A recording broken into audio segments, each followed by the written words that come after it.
তো hey guys, welcome to our new video. তো guys, আজ হচ্ছে মোড়া বানানো পার্ট 2। তো আগের ভিডিও তোমাদেরকে আমি করে দেখাচ্ছিলাম হচ্ছে মোড়ার মেন ফার্মাটা একদম মাটির। তো ইয়ার পরে কি করতে হবে সেইটা আজকের ভিডিওয়ে দেখাবো। তো গাইজ, আগের ভিডিওটা বড় হওয়ার কারণে তোমরা অত ভালো করে মেন ফার্মাটা দেখতে পাও না। তো আগে মেন ফার্মাটা তোমাদেরকে দেখাচ্ছি। তো এই দেখো, এটা হচ্ছে কিছুটা এরকম। তো এইটার উপরে আমাদেরকে দিতে হবে কাগজ। তো কাগজ আর আঠা এখন আমাকে ব্যবস্থা করতে হবে। তো চলো। তো গাইজ, এখন চলে আসছি আমি ঘরের ভিতরে আর আমার মোড়ার কালেকশন দেখাচ্ছি। যে দেখো, এখানে আছে একটা, এই যে ক্রিয়েটির একজন, আর এটা হচ্ছে দুর্গা ঠাকুরের। আর এই যে রুমে এই একটা, এটা তো তোমরা দেখিছো। আর দেখো এই দুটো, যেটা এই দুটো আছে, এটা আমি একদম হাতে বানিয়েছিলাম। তো এটা মেনলি আঠা দিয়েছিলাম হচ্ছে আটা। আটার জন্য এগুলো কেমন হয়ে গেছে, পোকা লাগিয়ে গেছে। এই যে দেখতে পাচ্ছ, এই আটার জন্য একটু খারাপ হয়ে গেছে। তো এবার আমি অন্য চিট ব্যবহার করব। তো অন্য আমাকে কিছু আনতে হোক। কাগজটা ঠিকই আছে। তো এগুলো ভাসান নাচার জন্য ভূত বানিয়েছিলাম। তো আমাকে আজকে চিট জোগাড় করতে হবে। চলো।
তো গাইস যেমন দেখলে প্রথমে এটার উপরে আমি আঠা দিচ্ছিলাম, তো এটা ছিল এরা রুট, ওইটা হইলো নাই।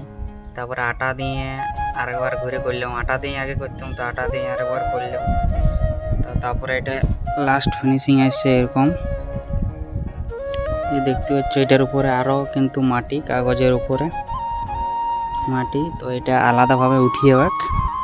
তো আজকের ভিডিওটা এত দূর পর্যন্ত, যদি ভালো লাগে অবশ্যই লাইক কমেন্ট শেয়ার আর চ্যানেলটাকে সাবস্ক্রাইব করবে। আর আরও নেক্সট পার্ট আসবে, এটা কালারিং, তারপরে